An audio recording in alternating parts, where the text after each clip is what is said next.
how do you build a human from scratch? It sounds impossibly complicated, right? Like something out of a sci-fi movie. But nature has this incredible elegance to it. It all starts with a surprisingly simple plan, a design that relies on just 4 essential building blocks that combine in the most mind-blowing ways. All right, so here's our game plan. First, we'll get the basics down. What even is a tissue? Then we're going to meet our 4 main players one by one: the covering, the supporter, the mover, and the communicator. And finally, we'll see how it all clicks together to build the whole shebang. So the most important thing to get here is that a tissue isn't just some random pile of cells. Nope, it's way more like a highly specialized team. Every single cell in that tissue is a team member with a very specific job, and they all work together to pull off a critical mission for the body. 4. That's it. That's the magic number. It's kind of hard to wrap your head around, isn't it?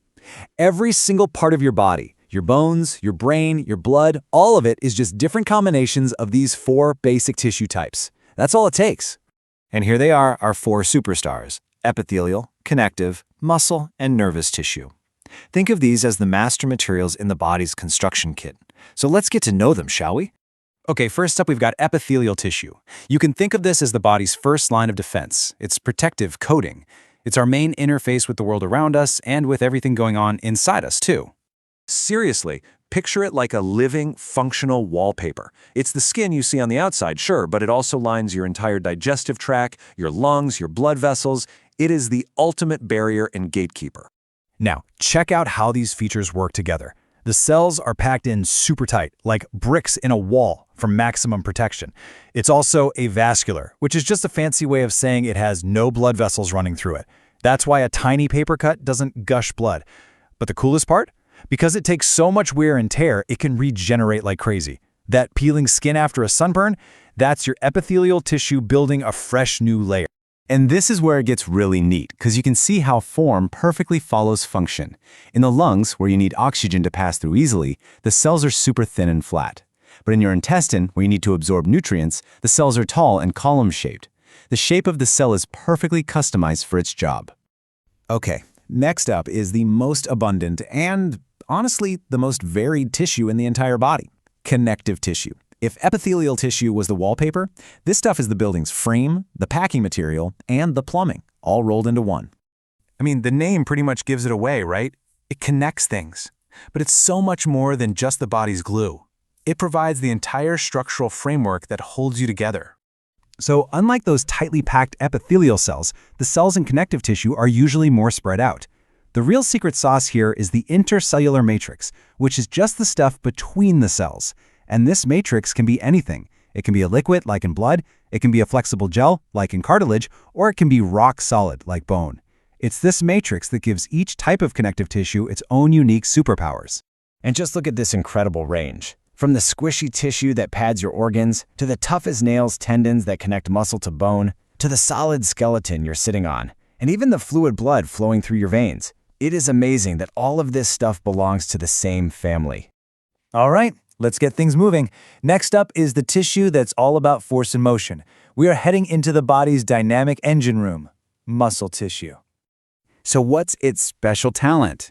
This is the only tissue in your entire body that can contract, that can actively shorten itself. And that single powerful action is the basis for every single move you make, from blinking to lifting something heavy. Now, to do all that work, muscle has to be a real energy hog. That's why it's packed with blood vessels, which act like fuel lines, constantly delivering oxygen and nutrients. And it's not just for moving your arms and legs. Muscle tissue is what holds your posture and, of course, what powers the tireless pump in your chest. We don't just have one kind of engine. We've got 3, each tailored for a specific job. There's skeletal muscle, which you use on purpose. There's smooth muscle, which works behind the scenes in your organs.